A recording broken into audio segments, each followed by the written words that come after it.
welcome back to my channel. Welcome back to Krimzenite. Today's subject, we're going to be talking about end of the world movies. No, actually we're not going to talk about any of those today, or the coronavirus, or any of the other bullshit that's online right now about all the negative stuff that's out there. Yeah, I don't want this channel to actually write about or talk about anything that's going on, because honestly, I mean, it gets all political, you know, stupid stuff happens, and there shouldn't be any of that right now happening, you know? Especially when I've actually done a lot of stuff in my life. I know that in my family comes first, and everything more than that, more than any of this virus or any of this bullshit that's happening right now. So let's not go ahead and talk about any of that.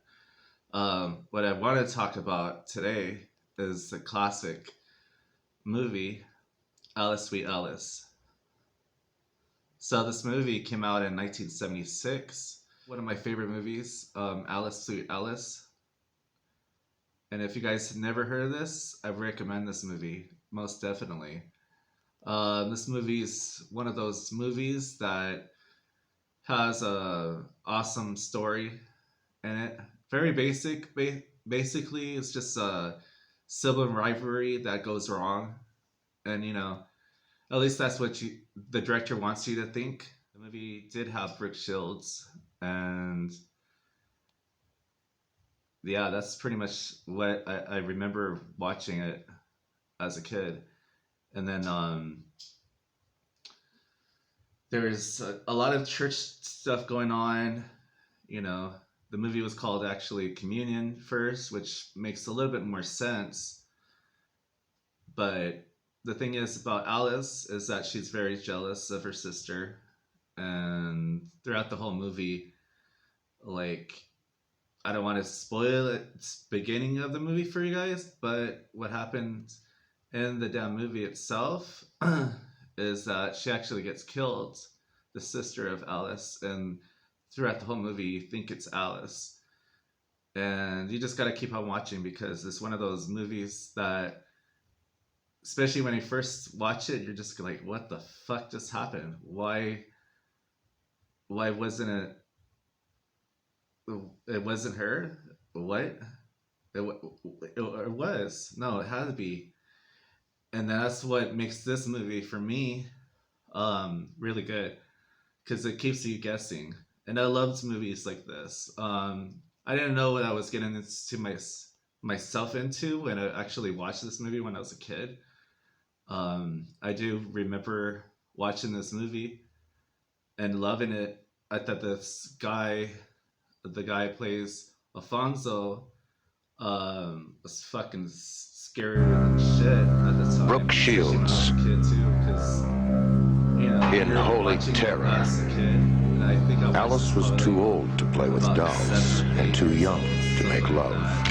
Brooke Shields, as you've never seen her before. She was too beautiful to play with boys and too young to play with men. So Alice began to play with death. She's made repeated requests that the kid see a psychiatrist. She has a knack of making things look like accidents.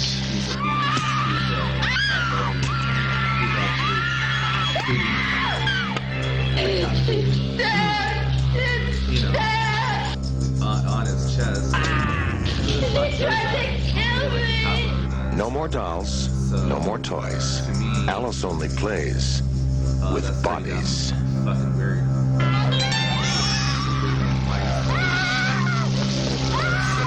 It's too late to save her.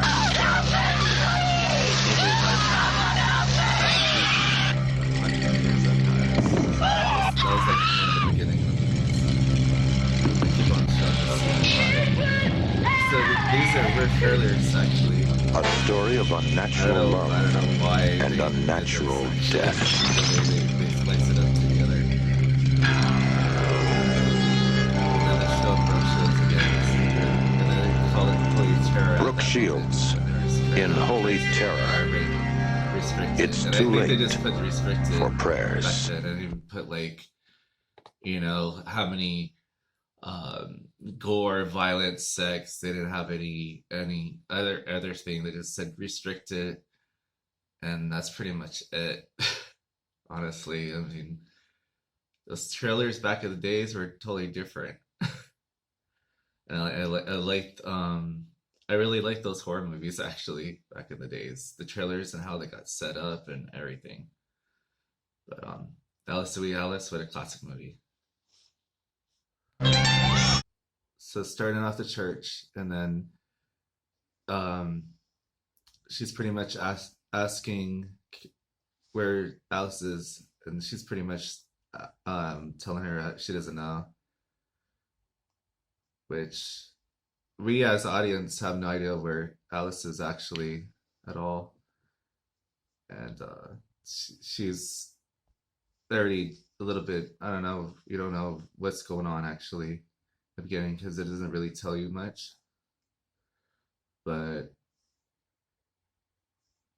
as you can see, like, the community is still going on and it's just going forward. Nothing suspicious. And then the serial killer comes, which you're like, what the fuck? It's really weird. You can see that from the trailer, actually.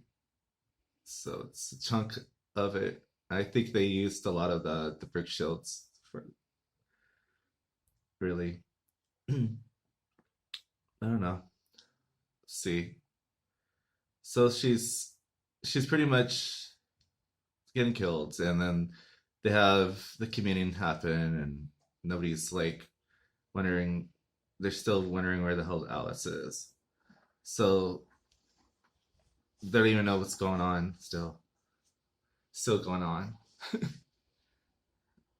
It's interesting. I don't know. Not a church person per se, but hey.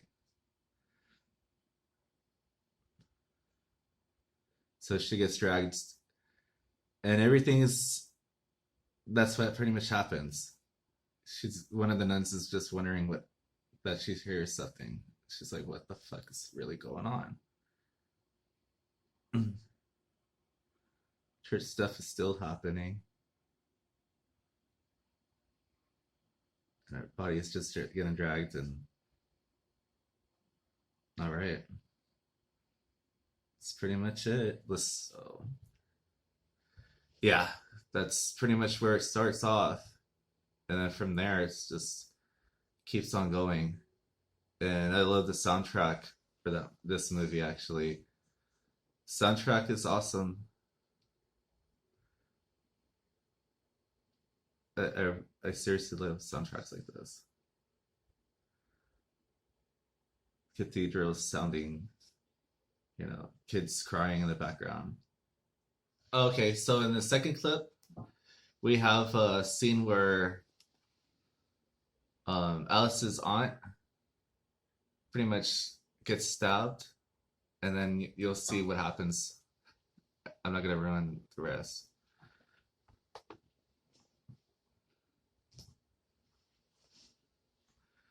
So as you can see that she's going down there, and then you're thinking that it's Alice. Well, is Alice.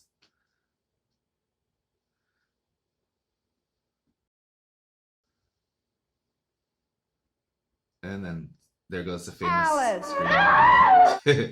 All the cool blood. It's definitely had like a Dario Argento feel to it. Well, later on, I didn't know who Dario Argento was when I was younger, but when I watched this movie, well, I watched Suspiria like many years after. I remember this movie, and I was just like, oh, okay, they kind of like have the same style. And then she's just creeping outside, and it's badass. She got fucked up. She really did. She's trying to get some help, and of course the creep, which is actually the next scene. Yeah, that's gonna be that guy's just a nosy ass neighbor, nosy ass landlord, actually. It's just, yeah, this good movie.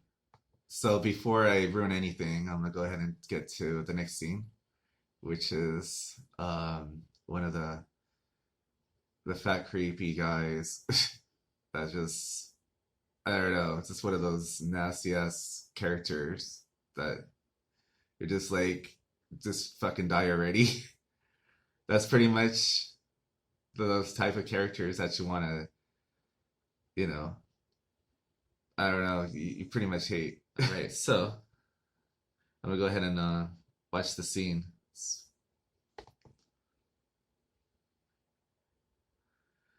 Man, this is kind of like a mixture of like Captain Spaulding. You know, this guy is fucking nasty, and especially just the way he's looking at her, just that's fucking gross. I'm I'm just so happy that this piece of shit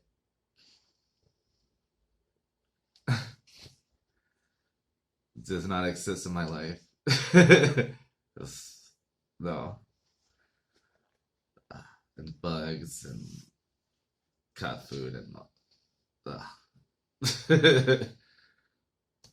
so there you have it. Alice Sweet Alice, a classic from 1976, a movie that doesn't get discussed enough in horror movie circles or cult movie classics. I don't know. That's one of my favorite ones. It's been like that since I was a kid. I loved it, and I still do. I mean, it's a masterpiece to me. All right, guys. So pretty much about the movie, like I said, it's a classic. It's definitely up there. I wish Alfred Soul made more movies like that. He did another movie called Tanya's Island. It's pretty much like, fuck, man. This movie is, to me, I saw a damn trailer of this movie and I'm kind of intrigued, but at the same time, I'm like, what the fuck? And I wish they actually had more movies like this nowadays, but you got a lot of Disney stuff and Marvel stuff, which is cool. But yeah, they don't really have movies like that anymore where they can actually just throw the budget away and just like, let's make some funny, weird shit, experimental stuff. And that's a lot of 70s stuff, you know, a lot of experiment stuff, a lot of hippie type stuff. That was more coming into like psychedelic drugs and, you know, talking about the Vietnam and the trauma and everything like that. So they put a lot of the stuff in the 70s. So with that movie, Tanya's Island, that's kind of weird. And then he made another movie called Pandemonium. It's pretty much like a horror comedy. And I saw a little bits and pieces online. I was like, oh, that's okay. I don't know. But this is Alfred Soul's pretty much classic movie for him. This is his classic out of the 5 movies he made. He's now actually a production designer, and he actually did Veronica Mars as well as MacGyver, the newer version. So he's still in Hollywood, which is pretty badass. Anyways, if you do like the content, go ahead and like, subscribe, and share to all your friends. Thanks for joining me. Till next time.